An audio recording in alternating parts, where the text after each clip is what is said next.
Okay, good evening, ma'am. This is Ng Chi Sing talking to you tonight, funding retirement. And tonight, we are going to talk about some of the myths about retirement in Singapore.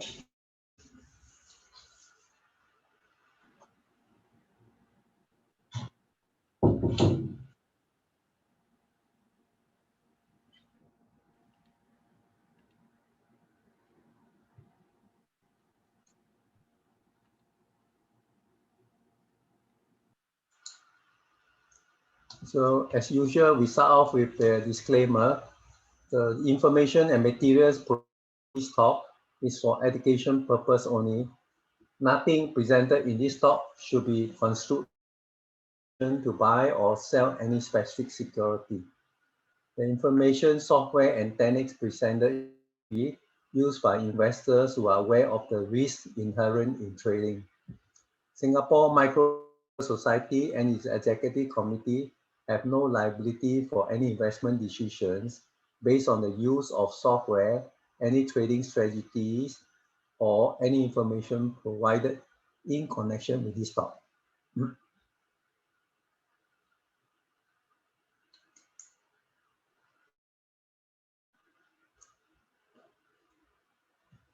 So you can see the screen, huh? So the menu for the day is CPF. Is it enough to support my retirement? Is a retirement planning? Saving diligently in savings account is enough for retirement? You will not spend much when you retire. Don't waste money on plans with protection, health, or benefits. Retirement means moving investment to stable fund. You will only live. You will only to you will live only to your early 80s and healthily. I can work years, and then we have the question and answer.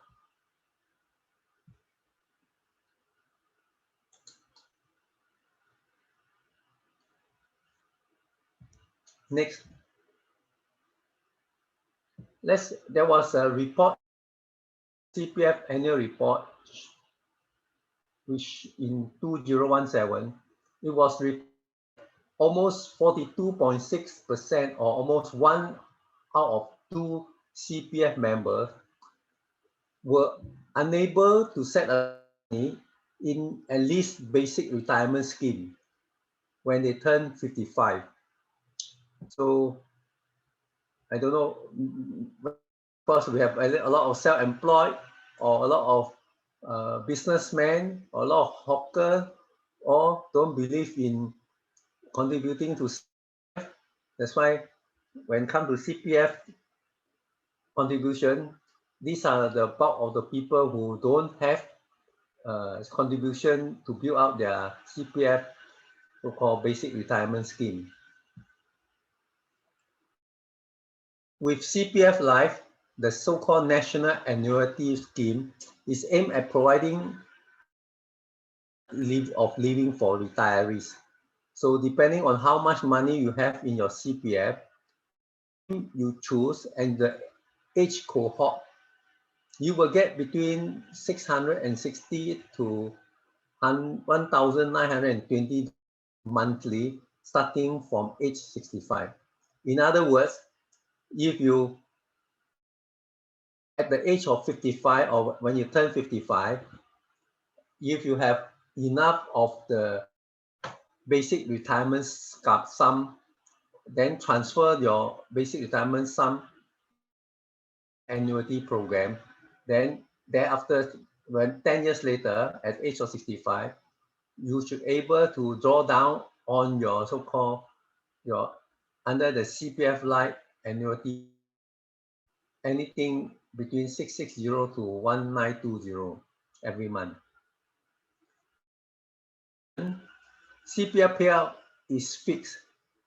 So we have to remind ourselves, or we have to be so-called conscious that some of us have sufficient CPF, some may not have, or some have so much. So whatever where amount we have, this payout is going. In other words, there is no so-called provision to cater for inflation, which is the of our purchasing value of your dollar. And in inflation, they will over time the $100 you have spread over next 10 years. So every year there will be some. So some example, a bowl of noodle now costs you $3. Let's say it's 2% or 3%. So the bowl of noodle will be costing you more, and then you will find that so-called $3 will be not able to buy the same quantity of food previously. So this is due to inflation that is eroding the value of your money. Hence, you need to supplement your CPF payout. In other words,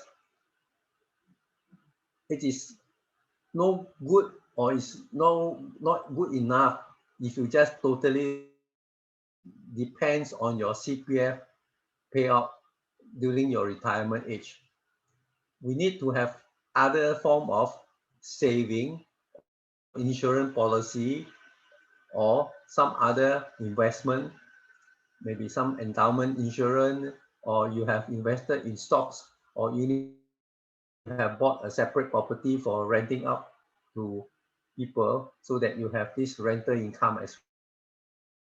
Or with the so-called other funds that you have participated in other, such as for those who are working, the high income people, they can postpone their tax by using their income set aside amount to place into the supplementary retirement scheme, whereby you have a deferred tax benefit during your so-called when you're earning is much higher tax bracket. You withdraw this fund and deposit into the supplementary scheme and use that scheme, the fund there, to buy any of the investment products and or any type of bonds or what. Then when you sell those products, so because you are no longer earning a high income bracket, so you will have able to enjoy more deferred tax benefits than dealing when you are actively earning a higher bracket. So first myth or first reminder is that no have CPF. It is not so-called good idea to just depend on your CPF to live through your retirement period, because more often than not, you may not have sufficient funds in the CPF to your retirement period. That's the first myth. Now,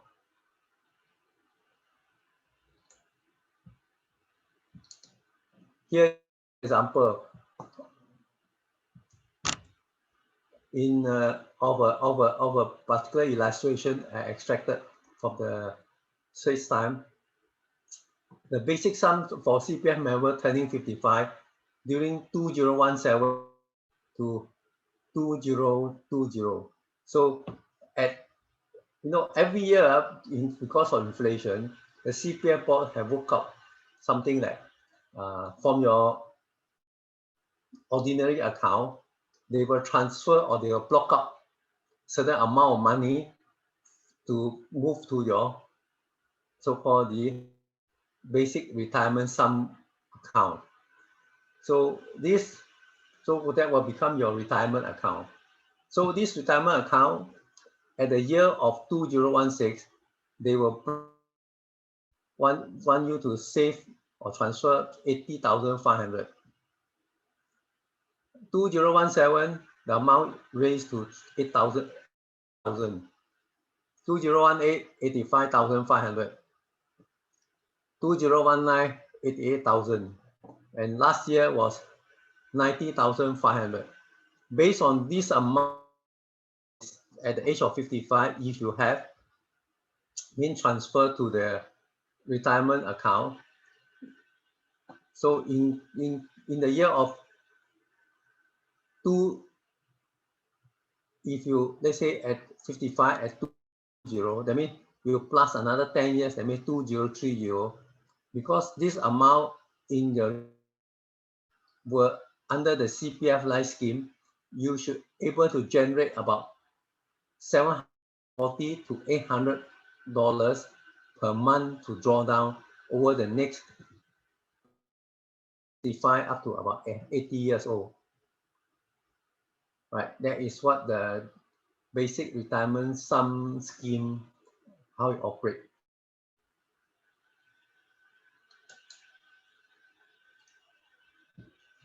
Next myth or so-called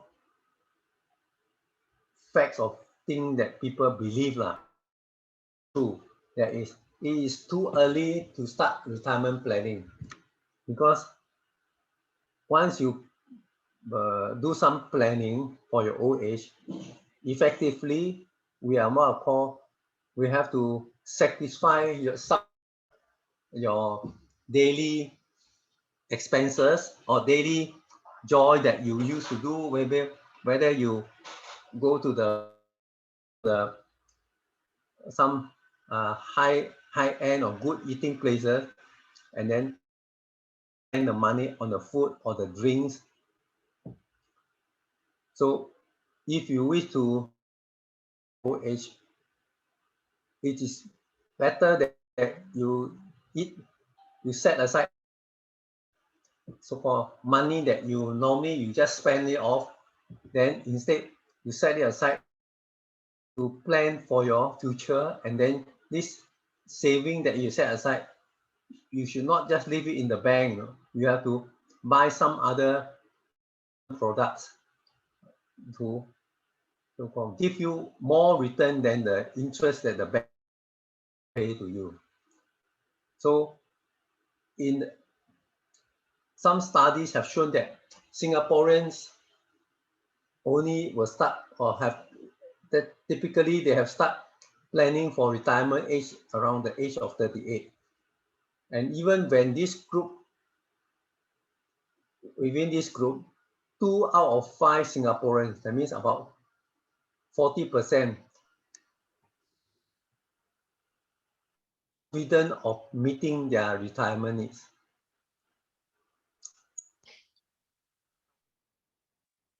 It is never too early to start planning for your retirement.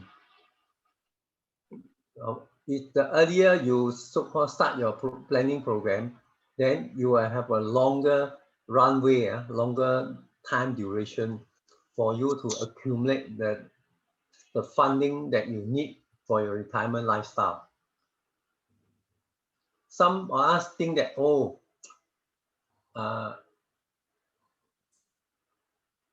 I mean, presently, the way you live, it doesn't take a lot of money to live. You say, I go to hawker center, one day, breakfast, lunch, and dinner. All in all, I may spend about $3, about all in all about $10 or something like that. So retirement time, I also should be able to afford this type of lifestyle.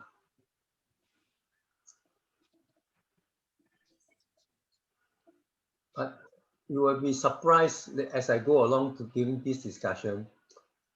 When you are working, you will not have so much spare time to get involved in some of your However, when you retire, you find that you have a lot of ample time, opportunity to see whether for leisure or for travel or for going to the movies. So as such, end early or set aside money earlier over your active working period of the contingency when you stop working, active working, or earning a salary or doing business.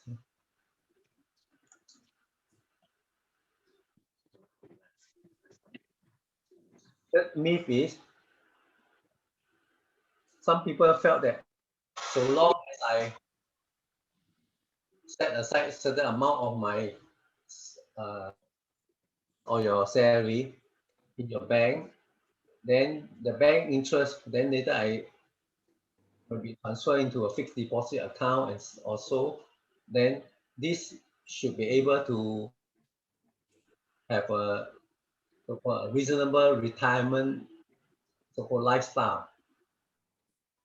But as you know, the saving alone plus so-called deposit into a fixed deposit account, now the interests are relatively low. So inflation will definitely erode your value of money. So to enjoy a similar kind of lifestyle as when you're actively working, to do future funding, the investment whereby you can get more than 2 or 3% so-called, which is the inflation rate that is typical in Singapore environment. So you have to invest whereby the return should give you more than the 2 or 3% return. So if you look at currently the fixed deposit, all those things, basically there is hardly enough to cater or to counter inflation measure. Of course, people are risk averse or they are worried because they have heard or they've seen the friends that some of them invested in certain products or certain scheme that are whereby they are being wiped out. Of course, people they try. I mean, those days they don't have Bitcoin, but you have heard or read about many of those investment schemes, such as buying gold leaf, buying certain tea leaves, or buying certain certain things that the people have designed or packaged it together to encourage you. They say, oh, the return is very good. After 6 months, you will start to get payout of certain percentage, about 5% or 6%.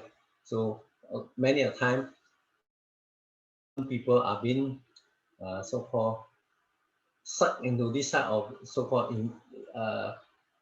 investment scheme, which later find out that such schemes are too good to be true, and so because of that, all their hard-earned so-called capital also lost or disappear.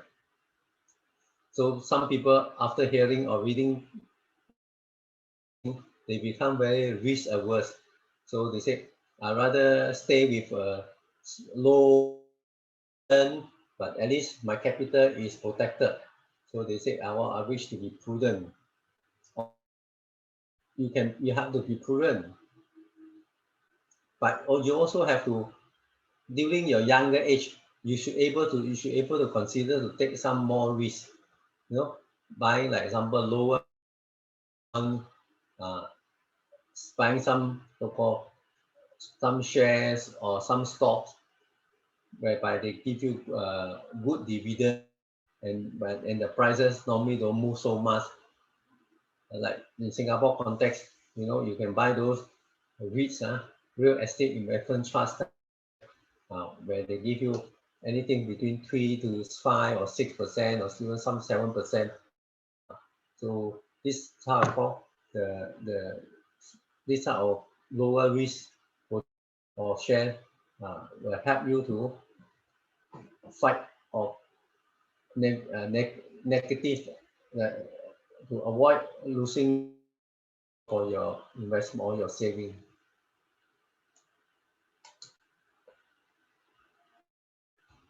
And the next myth, quite often we hear people telling us is that also as a guide, you are expected to, I mean, how much will you spend a year? So of course, all depends on your lifestyle. Generally speaking, as a guide, you're expected to have close to 75% of your monthly income when you are drawing before retirement to help you to continue to enjoy those sort of lifestyle period. And how to work up all these 100% of your so-called the guideline, 100% of your last drawn salary will useful to decide your so-called lifestyle. There are a lot of banks and even CPF website have some sort of retirement calculator to help you understand so-called the uh, future money or future value of your money. So from there, encouraged to save or invest at certain type of return. So when you retire, when you draw from your investment product, you should able to have CPF money, the other funds to help you to have a lifestyle that about using about 75% of the last one set guideline. Sometimes we thought that by reducing your expenses retirement period, there are fact. So instead of reducing your, there are factors that result in higher retirement expenses sometimes. Example, as a grandparent, looking after the family, you take care. Often, you may not able to depend on your children to support when you grow older.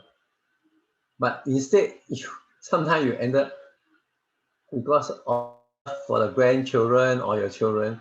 So the parents often dig into their piggy bank to support children or grandchildren so that the children or grandchildren can afford some things that is so-called that they may not able to afford because of their situation. So as a result, instead of so-called uh, able to get so-called some pocket money from your children, sometimes you end up you have to take up your own piggy bank money and to help the children so that the grandchildren can have a better life. The next thing is that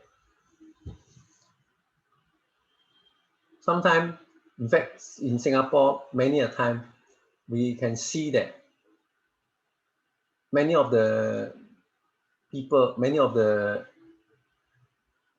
citizens always uh, downgrade. That means they start off with, let's say, then they downgrade to a 4-room flat or downgrade to a 3-room flat, or they downgrade to flat, so they so-called monetize the sales from the sales of the houses, so they can draw, they can have and so-called additional funding for their pocket, and so that they stay in a smaller house and all these things, especially when the children are grown up, so they don't need to have such big room.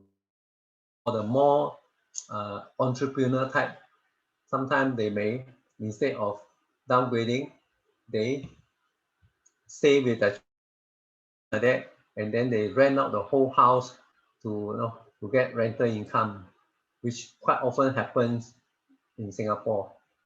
Quite certainly come across quite a number of family. I mean, they just practice such thing. They rent out 1 room, 2 room, the whole house to get so-called this rental income.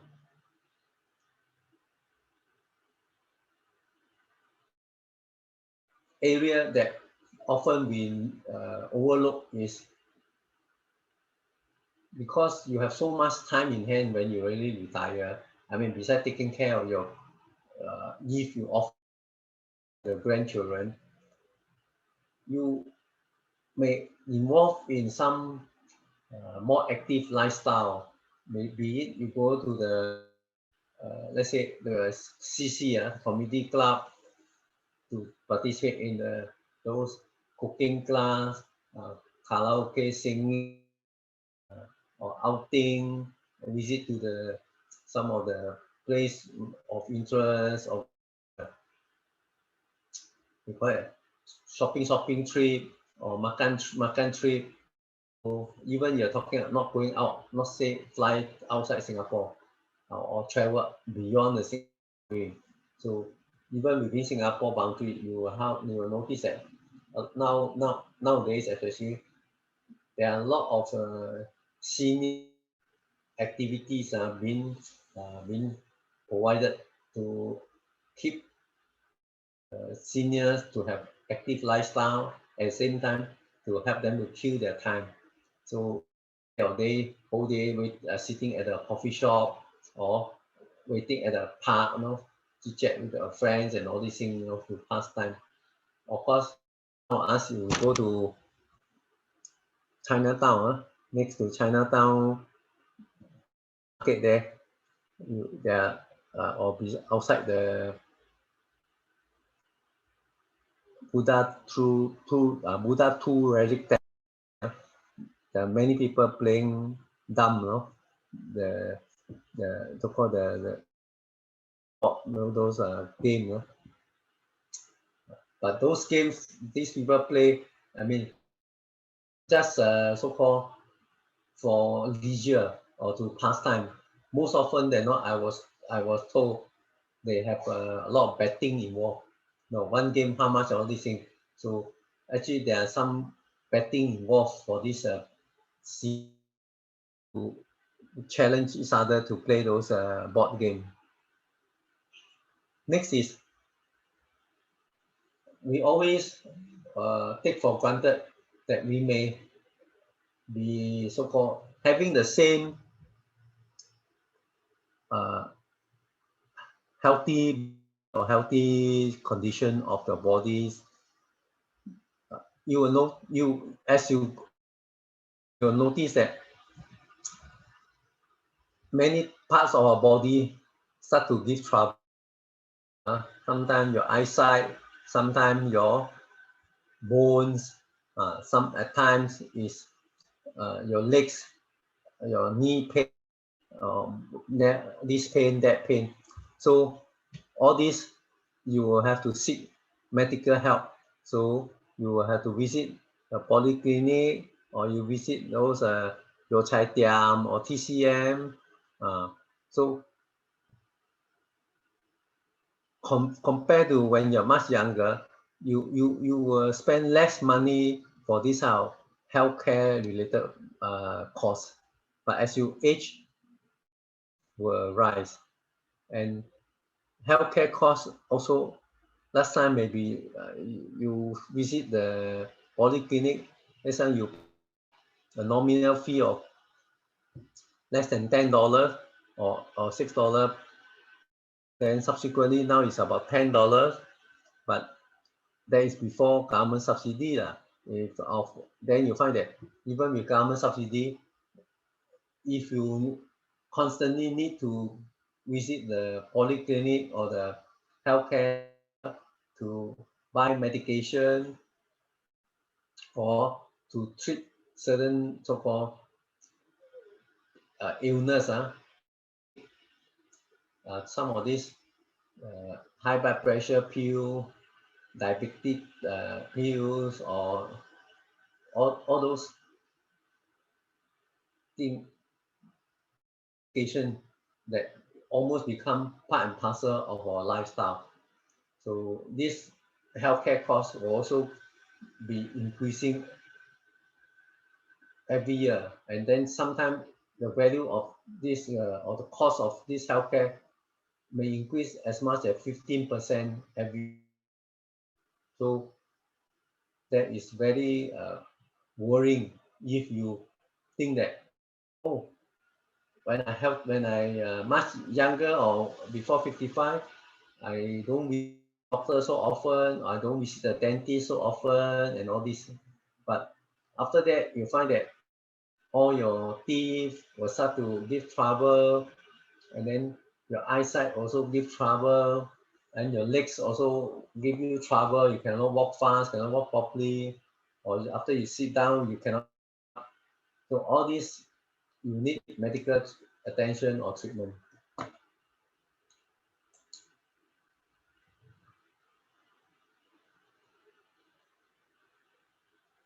There are some people who or subscribe to this idea that you need to buy certain insurance plan, give you take care of in case you so-called kick the bucket before even reaching 55. At least this type of protection will provide some kind of uh, guarantee for your children or your dependents should so-called so-called depart earlier than for retirement age. So in 2015, there was one study called study. Singaporeans show that Singaporeans typically spend an average of 8 years out of a lifespan of 82 in ill. That's about 10%. So in other words, assuming that now statistically the lifespan of Singaporean male is about 82 years, female you plus another 5 years, 87 or plus minus. So we have to so-called bear this in mind. Is so-called just like other countries, we have an aging population because we have pretty good healthcare system in our Singapore. So some as a result, compared to previously, when you flip open the newspaper, you find that, oh, this one part, your friend passed away, that one passed away. So averaging maybe 60, 70, they also knock off already. But now you will notice that besides accidents or certain cases of people die of certain disease, by and large, most of they live, they can live up to 80 years plus minus. So effectively, that means we have to prepare to live up to that age, right? Whether you like it or not. So you have to so-called physically prepare for it, mentally prepare for it, and financially prepare for it also. What I say is physically, that means you have to invest in your own health. In other words, try to do exercises, try to walk, try to have some active lifestyle. You don't need a lot of money to go or walk in the garden or go to walk in the estate. So every day you have to clock up a certain uh, mileage, 5 kilometer or 6 kilometer, so as to give your heart some sort of workout on your heart and workout on your legs, your muscles, your hand muscle. So this is for the physical part of it. Mentally, of course, you can music or you can watch some healthy type of thing, or you can go to the some community center to play board game or play those uh, games, something similar to mahjong. No, they play, but it's not. So this one you mentally be active, train your mind active. Uh, so of course financially you have to put aside some saving and investment.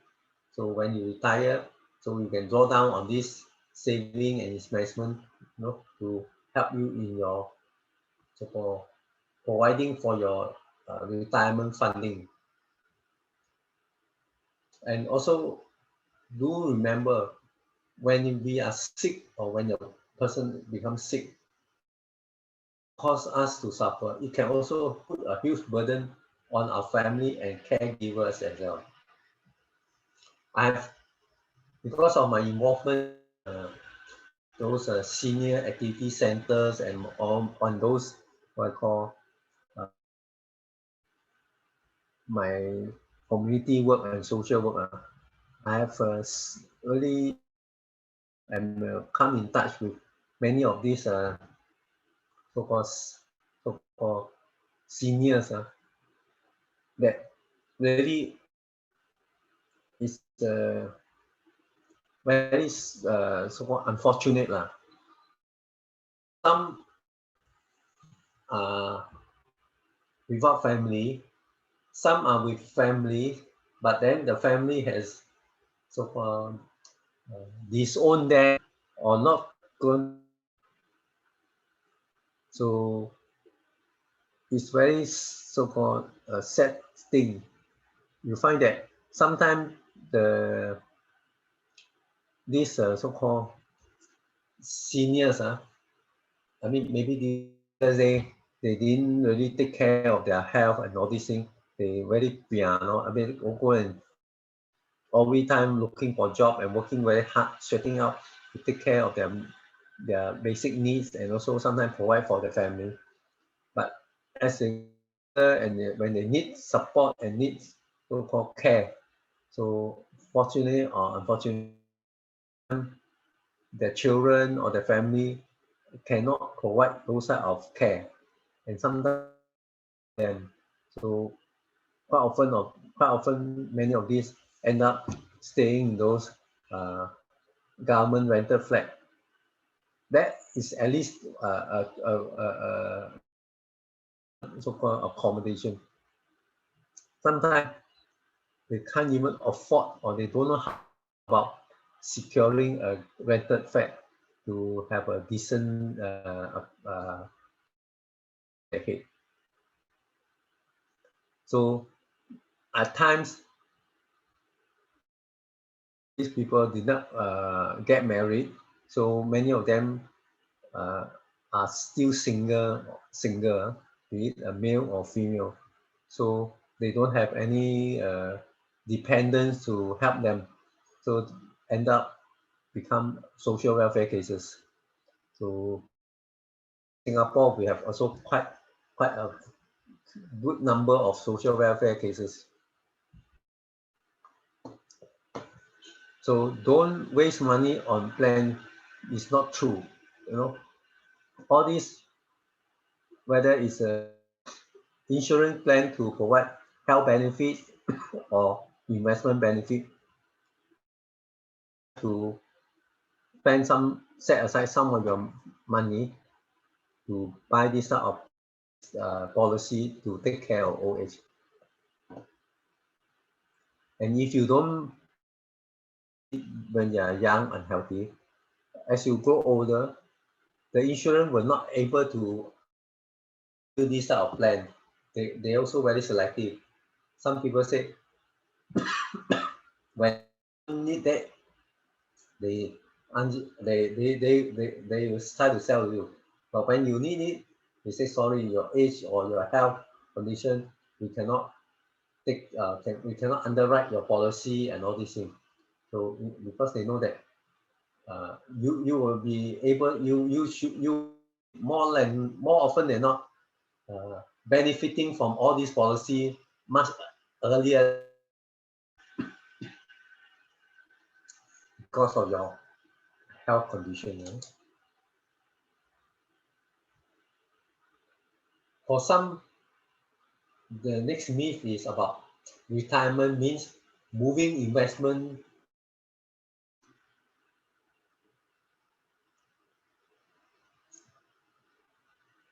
Because of the volatility of the stock market, which is the more or less the area that has much higher return compared to bank or bonds or fixed income and all those things.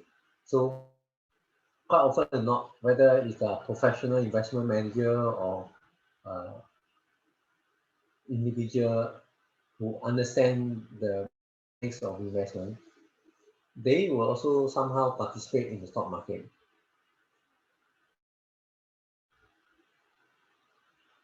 When they retire or when they get old after 65 or this thing, some of them they have quite a good portfolio of these funds that they invested, but they will start what we call selling it or want to recognize will convert into cash because they say, oh, now at my age, I, I, I should not be concerned about investment anymore. I should so-called withdrawing all my investment and put into some stable funds so that I can draw as I as my age grow. However, with long, we should adopt a longer investment horizon. That means if at age 55 you start to draw down or sell away all these investment products, then come 60, 65, you'll find that you may have used up a lot of this because the moment you sell the product, you got the money. But the money, you leave it in the bank or into a stable fund, you find that the return is not able to support the lifestyle that you want. So we should avoid thinking that we should quickly shift the majority of our egg net to yielding instrument, primarily our fixed deposit and all those things, or bank. Similarly, we also should not be overly aggressive in trading in high volatile financial instruments because it's at the age you should be so-called having more of a more balanced funding rather than being aggressive in your spending. Also, as life expectancy extend, that means last time your parents may live up to 60 or 65. Now for a period, we are 80, 82. The line, your children may be live up to 100 or more, okay, with this care that we are enjoying now. So as life expectancy extend, we risk if our investment are not at least keeping up with inflation rate. In other words, the investment product that you are holding, at least they should give you a return of more than the inflation rate of about 2% in case you are. So at least your buying power or your money, the value of money is still able to afford the type of things that you buy.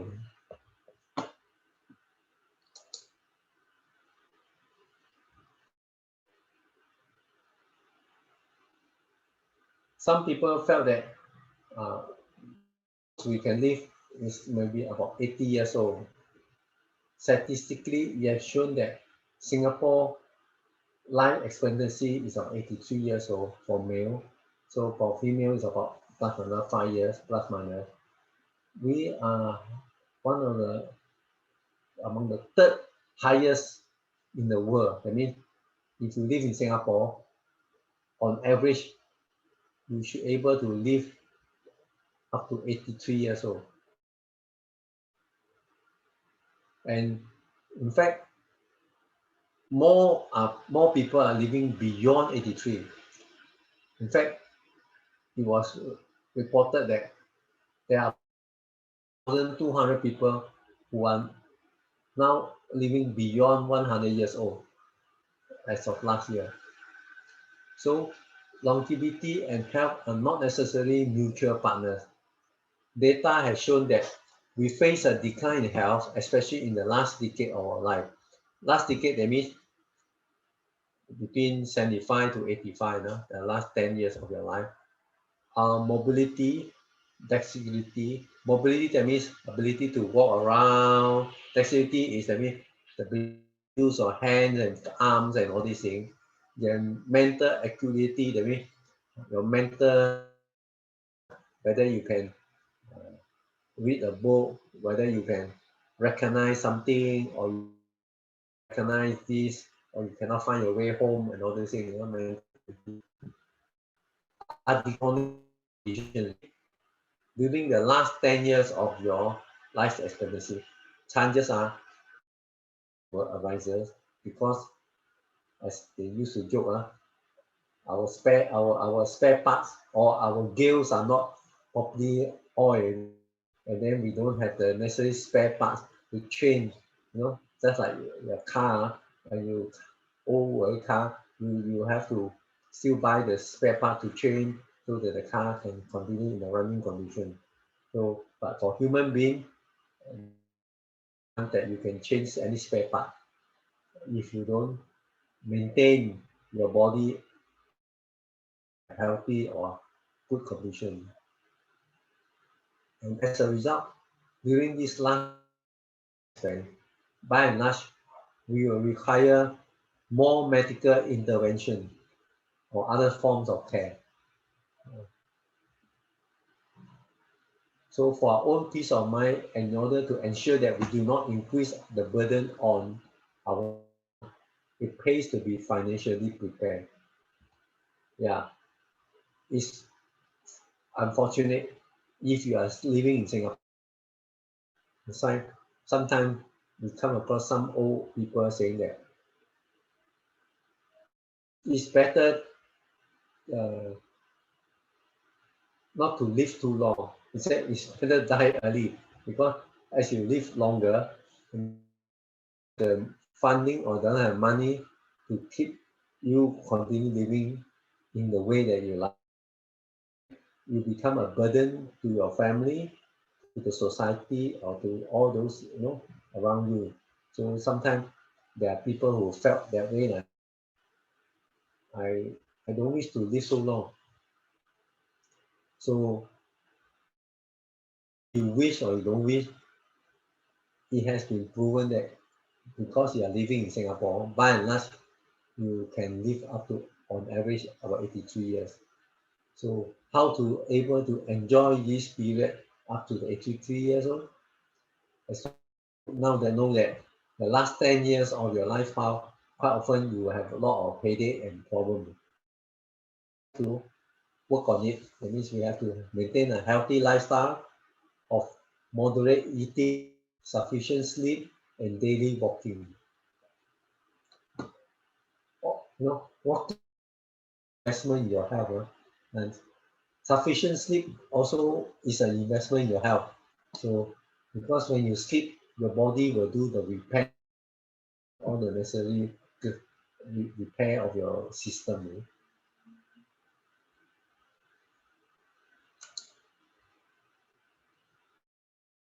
Is some people felt that I can work during my golden year.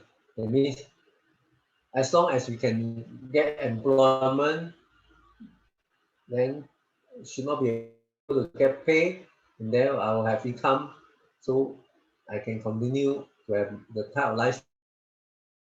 But it has been shown in a survey that 1 in 3 who responded to the survey, they are expecting to work through retirement age. That means they don't want to so-called completely stop working because they felt that if I stop working, how I going to continue to live? Who will provide me the meals?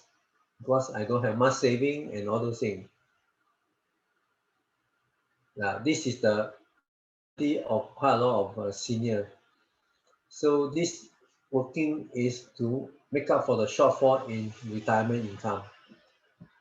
But because it depends on the labor market and the willingness and capacity of the company to employ older workers. Right now in Singapore, the Labour Foundation and the government has promoted, extended the retirement age. Last time was 62 or 68. That means you should be able to get employment or economically active employment up 68. In other words, you can hope to be able to employ and work for your company or the company that prepare to accept you up to the age of 62. So of course, besides being physically and mentally alert, and you must be willing to learn new skill so that you become, and you have the so-called the skill set that the company may want you. So you don't have some other skill set, then the company may find that it's not able for them to increase the headcount or employ all these people, because at the end of the day, the company also need to generate income before they can pay you a salary or pay you certain allowance. So you have to have so-called certain skill set that can be employed to help them. Also, when you work during your so-called older age or during your years, do note that even if the CPF, the government so-called mandated the CPF contribution, the rate so-called legally allowed, so-called the company were able to pay you less CPF, not necessarily pay the same percentage of CPF contribution, you get higher beyond the retirement age of 55. So the CPF maybe now is 20%. Beyond that, you maybe only get 12% of CPF contribution. So that means you have to be aware that you will have as you work during the golden years.